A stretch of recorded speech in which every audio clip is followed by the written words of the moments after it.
Idan na rasa ki a rayuwa ba zan taɓa yin kuka ba. Domin kuwa shi kuka ana yin sani ga abin da ake tunanin za a iya mantawa zuwa gaba. Hawaye ba sa taɓa wanke damuwar da zuciyata za ta shiga a sanadin rasa ki. Hawaye sun yi ƙanƙanta.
Move out of this house.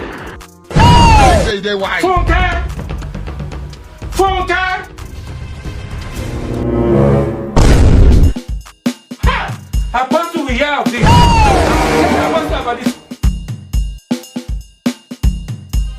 This is what you want to do to your life. Jesus! You know what I need to tell you? No A level. You will end up in my government. You can be prosecuted for that.